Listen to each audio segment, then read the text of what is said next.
Il y a une Vadout où le Rebbe, il dit quelque chose comme ça d'assez mechoudash. Je ne sais pas si vous savez, mais le Rabbi rapporte, la première fois que j'ai entendu ça, c'était du Rav Zilberstrom, Aaron Mordechai.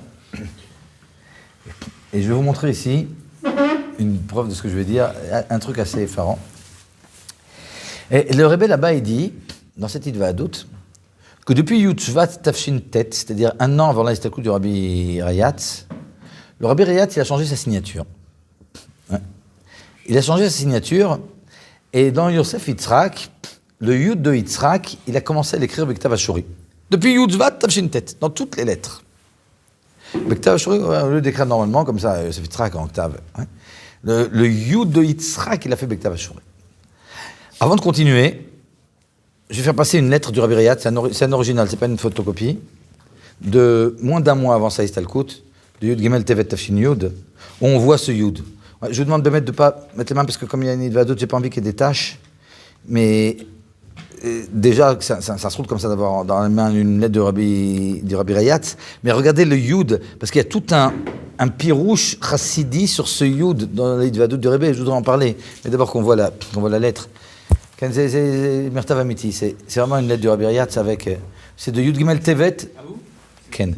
C'est de un peu un mois avant l'Aïstakout du Rabbi Rayatz. C'est du Rabbi Rayatz ou c'est le Rabbi? Non, c'est pas le Rabbi Rayatz qui me l'a écrite, j'étais pas né encore, mais c'est une lettre qui m'appartient, qui a été écrite par le Rabbi Rayatz. Ken.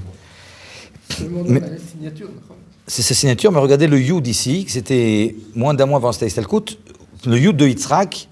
Oui, il est comme ça, il est différent de... Ouais, c'est un Bektav Ashuri, c'est vraiment un gros Yud comme ça. Ce Inyan comme ça du Bektav Ashuri, du Yud de la Khatima du Rabbi Rayatz. Le Rebbe, il en parle, ce que je vais vous dire comme ça, si vous voulez aller voir, c'est dans Torat Menachem Midvadouyot, le Chelek Bet. Et Midvadout de Shabbat Parashat Vayera. Le Rebbe dit la chose suivante. Le Yud, on comprend que le Yud, c'est un rapport avec la Yechida, c'était un an avant la Istalkout du Rabbi Rayatz, c'est sûr qu'il se passe quelque chose, il y a un guidouille comme ça de la Yechida. Et le Rebbe, il dit, quand tu écris le Yud Bektav Ashuri, alors maintenant tu as la Istalkout du Yud. Dans le Yud Bektav Ashuri, qui est assez grand, alors il y a un petit Yud en haut, un petit Yud en bas, et puis un trait entre les deux, on peut dire. Et le Rebbe, il dit, c'est finalement ce Yud pour donner la possibilité aux Juifs qui est Kashour au Rebbe Rayatz. Ouais. Lui aussi, comme ça, d'arriver au Gilouï de ses Yechida, en gros, c'est l'idée. Le Yud d'en haut, c'est la Yechida du Rabbi Rayatz. Le Yud d'en bas, c'est la Yechida de chacun des Yudim. Et le Rebbe, il dit, cette chose-là que le Rabbi Rayatz, pendant un an avant sa Istalkout, il écrivait même à des Juifs simples. Cette lettre, elle n'a pas été écrite à un grand Rav. C'était un Juif simple. Ouais.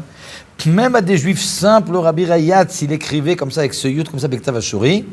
C'est finalement pour qu'on comprenne que même un Juif simple, eh ben lui, avec sa petite Mesirut Nefesh, hein, il peut être mitkacher comme ça à la Mesirut Nefesh du Rebbe. Et tout à l'heure, de quoi on parlait hein, dans le Inyan de Vayashov à Yam, l'Etnao, l'Etano, on parlait justement de cette Mesirut Nefesh qu'on nous demandait, mais où elle était.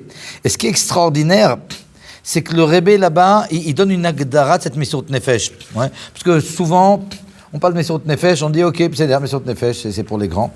Et le Rabbi, il dit, les chanot et haregilut afilou bedavar katan. Les chanot et haregilut afilou bedavar katan. Alors on peut dire, ok, alors de quoi il s'agit? C'est sympa d'abord. Tu dis les chanot et haregilut afilou bedavar katan.